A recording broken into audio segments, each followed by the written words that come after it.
Oke guys, sekarang aku mau dengerin kisah yang udah dikirim ke email. Jadi ada beberapa kisah teman-teman MDD kirimin ke email, mau dengerin dulu. So, ini adalah kisah pertama yang aku bakal ceritain, yaitu dari kisah Al. Jadi Al ini adalah anak ketiga dari 4 bersaudara. Dan Al ini termasuk orang yang sangat sering memendam luka karena ngerasa ketika menjadi anak tengah gak seberuntung itu ternyata. Al ini sering ngerasa dikucilkan dari keluarganya. Bahkan dia juga merasa keluarganya adalah sosok-sosok yang membuat mentalnya itu hancur dari kecil. Al ini tumbuh dengan rasa ragu yang mendalam, semua rasa ketidakpercaya dirian dia itu tuh lahir karena dia merasa kayak gak ada orang yang percaya sama aku gitu loh. Ternyata Al ini adalah salah satu anak dari keluarga yang broken home. Karena dari rasa ketidakpercayaan dirinya, semua mentalnya hancur, lonely, sampai akhirnya ternyata dia memilih jalan yang kelam di tahun 2020. Penasaran sama kisah kelamnya apa aja? Tonton video ini sampai habis ya. Karena haus kasih sayang, haus perhatian, dan pada pertengahan tahun 2020, akhirnya Al ini mulai terjun ke dunia pelangi. Di dunia pelangi itu kayak dunia gay kayak gitu. Laki-laki berhubungan dengan laki-laki. Aku punya banyak teman yang di dunia itu, bukan cuman kayak perempuan sama perempuan gitu, ACDC, perempuan mau laki-laki mau. Behind of the story Al ini, hancuran dia di dalam keluarga akhirnya menjerumuskan dia ke dunia yang lebih parah dan lebih hancur karena dia merasa nyaman, merasa dicintai, merasa dihargai dengan sosok laki-laki ini. Akhirnya ya udahlah, hidup gue juga udah hancur, keluarga gue juga gak menyayangi gue. Ya ada sosok laki-laki ini yang menyayangi gue, mencarikan pekerjaan buat gue, ya udah gue sama dia aja gitu. Terus ini ada sosok laki yang sama gue, bikin gue tuh ngerasa dicintai dan dihargai gitu. Walaupun ini salah jalan, tapi gue ngerasa nyaman di posisi ini. Dia mulai menata hidup. Awalnya berjalan mulus, semuanya baik-baik aja, semua kerjaan dia lancar, segala macemnya itu. Di lingkungannya ini, Al ini gak mau ketahuan kalau dia itu menjadi seorang gay. Ada salah satu teman dia yang membocorkan rahasia itu, buat dia tuh gak nyaman di pekerjaannya dia. Akhirnya dia ngerasa dia diejek, dia dijauhin sama teman-temannya, dijauhin sama keluarganya. Semua masalah-masalah hidup tuh jadi makin lebih parah. Gak lama juga akhirnya Al ini kehilangan pekerjaannya dia. Makin kesini Al itu ngerasa hidup diri dia itu makin hancur. Nah, kenapa Al ini memutuskan untuk pulang? Dan setelah dia pulang ke rumah, makin merasa terasingi, makin merasa kayak ejek segala macam, dijauhin, makin merasa kayak dianggap gak berguna di keluarganya gitu. Dia sama ayahnya juga gak akur sama sekali karena dia itu salah satu anak yang pertama kali yang selalu mengetahui kebusukan dan kelakuan ayahnya sendiri. Ayahnya ini suka berselingkuh dan si Al ini yang mengetahui gitu. Soalnya si ayahnya Al ini gak suka sama si Al. Aduh, ih, lanjut lagi ke ceritanya. Ambil tisu dulu, aku siapin dulu kalau ini udah kayak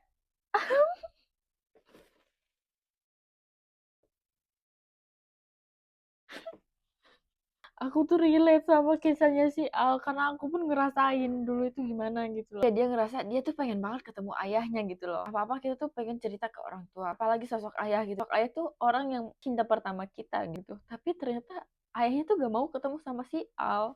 Karena si Al mengetahui kebusukan-kebusukan ayahnya. Ada satu momen ketika Al ini masih SD. Dia itu pergokin ayahnya lagi selingkuh di kamarnya si Al. Kalian bisa tebak siapa selingkuhan dari ayahnya itu? Selingkuhannya itu sahabat dari ibunya. Udah dianggap kayak keluarga sendiri. Dan sejak saat itu bukannya ayahnya itu merasa bersalah atau apa gitu. Enggak. Ini malah si Al ini hidup dengan banyak ancaman gitu loh. Jadi hari-hari Al ini tertekan terus. Bahkan merasa bersalah sama ibunya. Karena dia salah satu anak yang nutupin kedok busuk ayahnya ini loh. Tapi ya sepandai-pandainya tupai melompat ya, pandai-pandainya kita nyimpen bangke, ya pasti bakal tercium juga. Pelan-pelan kebusukan, kejahatan, perselingkuhan mulai terkuak. Si Al sama ayahnya si Al itu bercerai, ayahnya si Al itu udah menikah lagi dan aku nggak tahu si Al itu menikah dengan sahabat ibunya ataukah dengan wanita lain, aku nggak tahu karena si Al di sini juga gak menceritakan kelanjutan nikahan ayahnya. Ceritanya juga belum lengkap banget, tapi itu dia flashback ke cerita dia kenapa dia dibenci ayahnya, awal mula hidupnya kelam. Al ini pengen perhatian dari ayahnya gitu loh. Wajar gak sih kita sebagai anak dia rapuh, ringkih gitu. Kita tuh pengen yang kayak aku gitu loh. Anak broken home juga kadang gue suka aneh dan gue suka heran gitu. Kok keluarga orang pada cemara ya? Kok bisa gitu kan? Apakah memang ada rahasia yang mereka nggak pernah ceritakan dan mereka umbar, ataukah memang ya pada kenyataannya mereka adalah keluarga yang cemara gitu. Teman gue itu udah kerja dan dia udah menghasilkan 2 sendiri. Ayahnya tuh masih nanya sama dia, "Berasnya tuh masih ada nggak?" Gitu. "Kah? Lu ditanya beras lu masih ada atau enggak?" Yang gua pun nggak pernah ditanya keadaan gue gimana. Gue nggak pernah ditanya yang kayak, eee, "Duit lu masih ada atau enggak? Lu makan atau enggak di sana gitu, lu kerja gimana?" Gak pernah gue ditanyain kayak begitu. Apa gue relate juga sama cerita si Al ini ya, karena gue juga ngerasain waktu itu gue melihat perselingkuhan nyokap gue sendiri di depan mata gue gitu loh, dan itu rasanya tuh kayak gue di sini gak mau ngejudge si Al ya ke dunia pelangi karena dia broken home dan dia bingung uh, untuk jalan hidupnya sendiri. Gue juga gak ngejudge dia untuk pilihan yang udah dia ambil. Emang pilihannya salah, tapi gue relate sama cerita dia yang dia broken home, dia ini segala macam gitu, ayahnya ini.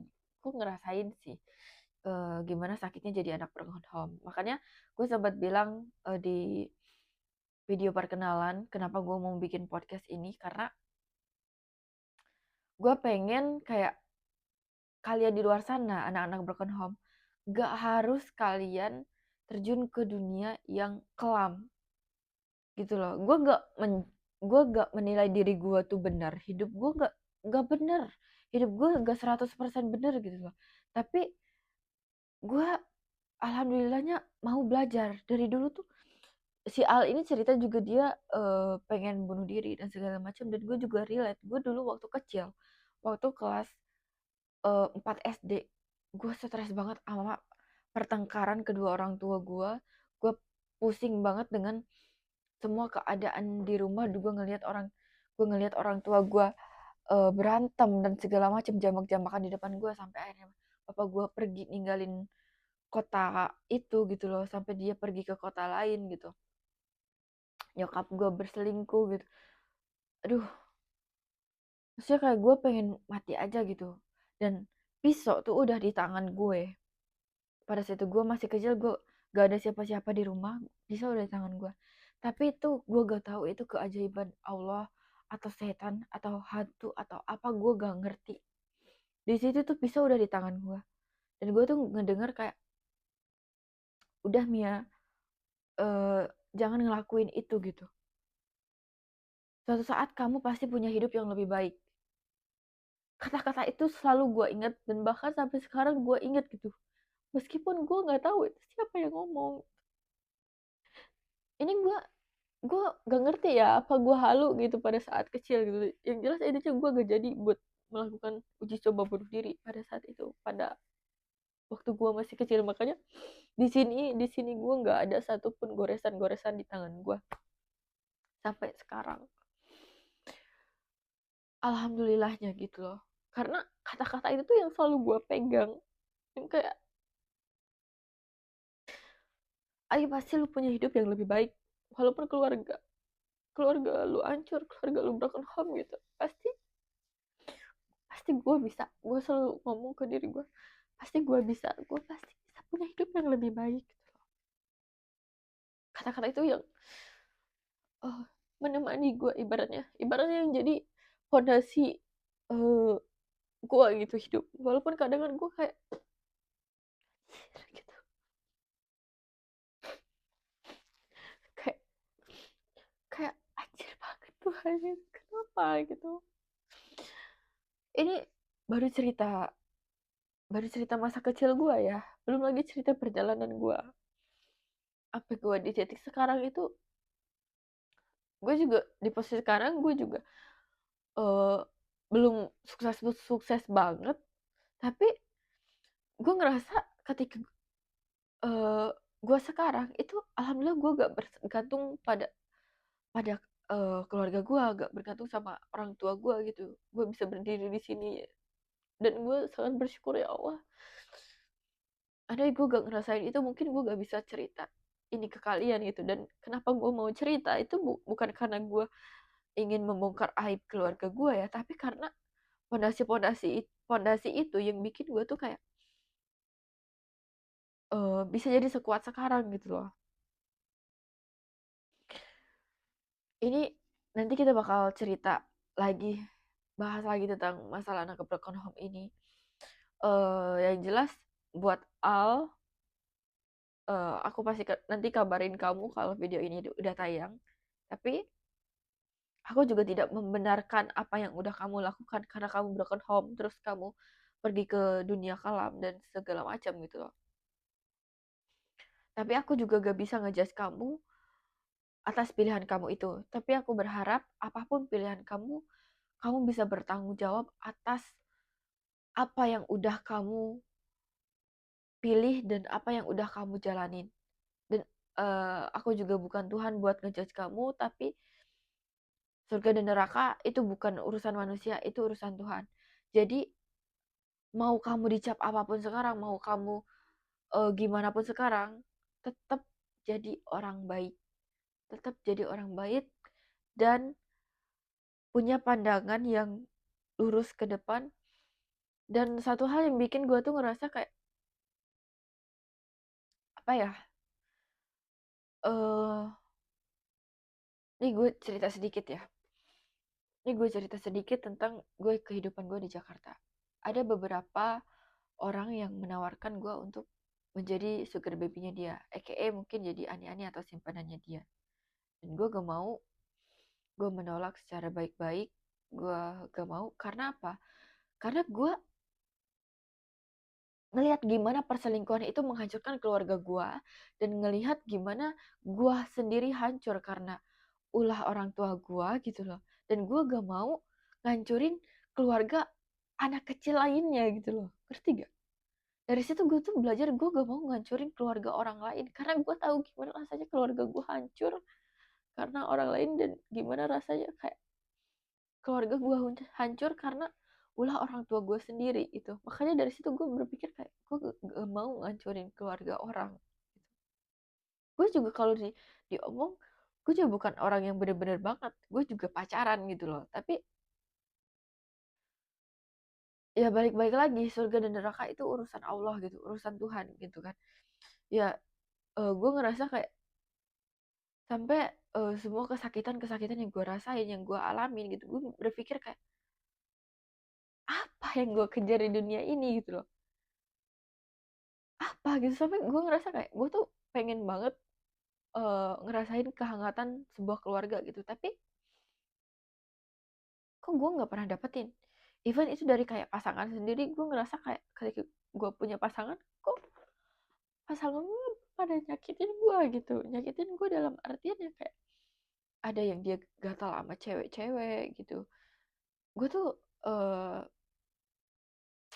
waktu itu ya gue bukan orang yang suka meluap, eh, mem- mengutarakan apa yang gue rasain gitu. Even kayak ketika gue cemburu, gue nggak pernah omong ke pasangan gue pada saat itu, hingga akhirnya dia selingkuh. Dan itu gue sempat stres sih, gue sempat sempat stres, gue sempat hampir gila pada saat itu karena gue ngerasa kayak keluarga gue hancur, gue cuma punya lu doang, kenapa lu ngancurin gue juga gitu, dengan lu dengan lu berselingkuh, dengan lu ke cewek lain itu, kenapa gitu, kenapa gitu. Sampai akhirnya kayak seiring berjalannya waktu, eh, laki-laki yang gue temuin gitu loh, pada pada melakukan hal yang sama. Ada yang baik ke gue tapi guanya yang gak suka gitu, ada yang baik ke gue, eh gue mulai suka orang tuanya yang gak suka sama gue dikatain miskin dan segala macam gitu. Ada yang eh gue suka sama dia, dia juga suka sama gue. eh, Pikiran gue udah visioner, dianya masih stuck di situ, jadi kayak nggak ketemu-temu gitu. Maksud gue tuh kayak impian gue tuh sesimpel itu loh. Gue tuh pengen punya keluarga, gue pengen punya partner yang cocok buat kayak berjuang bareng gitu. Kalau urusan duit tuh kita bisa usahain bareng gitu loh. Gue juga gak mungkin ngebiarin dia pontang-panting sendiri, tapi bukan berarti gue juga gak mau gue mengambil alih atau gue yang menjadi tulang punggung gitu. Gue pengen membiarkan laki-laki itu ya just to be a man gitu, jadi laki-laki sesungguhnya gitu loh. Gue juga pengen diayomin dan gue juga bisa menjadi ibu di keluarga gitu kan. Maksudnya gue jadi istri bisa jadi ibu gitu. Sesimpel itu. Gue tuh pengen punya keluarga Tapi sesusah itu, maksud gue kayak, dari situ gue punya pemikiran nih kayak gue gak mau ngancurin keluarga orang karena gue tahu gimana rasanya dihancurin. Jadi anak broken home itu nggak selalu hancur sih. Itu tentang gimana caranya dia untuk berpikir visioner ya. Dan gue bersyukur mungkin dari kata-kata dulu ya, waktu kecil, waktu gue masih kelas 4 SD, kata-kata itu yang ngomong ke gue, jangan lakuin itu. Makanya itu selalu jadi pedoman gue. Bahkan even sampai sekarang gue masih ingat. Gue bersyukur, thanks God. Dan sekarang FYI gue udah lama nggak tinggal sama keluarga gue karena gue ngerasa di keluarga gue tuh semuanya toksik, semuanya berantakan, dan gue gak bisa bertumbuh kembang gitu, gak ada support di dalamnya. Jadi ya udah gue pergi, dan alhamdulillah gue ketika gue merantau gue merasa jauh lebih tenang, gue bisa berpikir dengan lebih jernih. Makanya gue ngelakuin segala hal-hal yang positif gitu, segala macam yang bisa ngedistract pikiran gue dari hal-hal yang eh ya bakal ngancurin hidup gue makin hancur gitu. Ya gue juga sejak saat itu gue jadi ngecilin circle, dan gue bahkan gue bener-bener anak ini banget, kerja pulang gitu dong ritme gue jarang main. Dan gue ngerasa kayak ketika gue punya pasangan gue pengen ya kayak, ya udah gue sama lu doang gitu. Udah kita bangun bareng-bareng, kita mau kemana situ. Kayak ketika semua kegagalan gue rasain, gue mikir ini apa sih akhirnya Tuhan. Dan sebenarnya Tuhan udah ngasih tahu gitu akhirnya itu apa dari dunia ini tuh. Gue suka denger cerita-cerita orang yang udah berumah tangga, cerita-cerita orang yang sama broken home dan segala macam. Gue berpikir kayak, ini akhirnya itu ternyata mati gitu.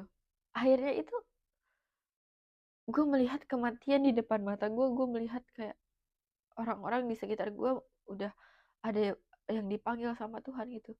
Bahkan semuanya itu semu, semuanya itu fana gitu, semua itu pada pada akhirnya kita bakal mati. Jadi gue berpikir kayak, ngapain gue ngabisin waktu buat eh, apa ya, buang-buang waktu gue buat hal-hal yang kayak kayak clubbing tiap malam, dugem, terus having fun sama gadun om-om segala macem gitu. Gue pikir kayak, mendingan gue mengupgrade diri gue sibuk sama lingkungan gue yang positif. Terus juga hidup cuma sekali, dan kita bisa milih apapun pilihan hidup yang kita ingin pilih gitu. Oke, mungkin segini aja dulu cerita yang bisa gue share ke kalian. Dan si Al juga belum kirim cerita lanjutannya karena gue juga belum nge-tag videonya, dan gue baru syuting ini. Dan gue juga sedikit curhat tadi ya guys. Dan semoga anak-anak broken home, anak-anak di luar sana yang ngerasain broken home dan apalagi merantau, gue berharap kayak kalian punya hidup yang lebih baik. Karena sebenarnya yang kalian inginkan itu cuman kehangatan rumah tangga, bukan kegelapan itu. Tapi apapun jalan yang kalian pilih, tetap jadi orang baik. Itu aja sih. Karena ketika kamu lakukan hal kebaikan, balasan semesta untuk satu kebaikan yang udah kamu lakuin secara ikhlas itu bertubi-tubi banget. Dan itu aku ngerasain banget. Aku ngerasain di dunia perantauan. Bahkan aku kadang juga aku ngerasa kayak aku gak punya amal ibadah gitu. Kadang aku ngerasa ya. Tapi kadang aku tuh sampai malu gitu. Kok Allah nolong aku sebegininya ya. Bahkan aku aja sholat jarang gitu. Aku aja kayak pas pasang jilbab dulu gitu loh. Tapi kebaikan Allah sama gue itu kayak gak kehitung, dan kadang gue malu sendiri. Oke, segitu aja dulu guys cerita malam ini. Thank you for watching. Kalau kalian suka video-video kayak gini, subscribe, komen, jangan lupa like. Terus juga kalau kalian mau cerita kalian, aku ceritain balik atau aku dengerin, kalian bisa kirim ke email di bawah sini. See you on the next video. Bye-bye.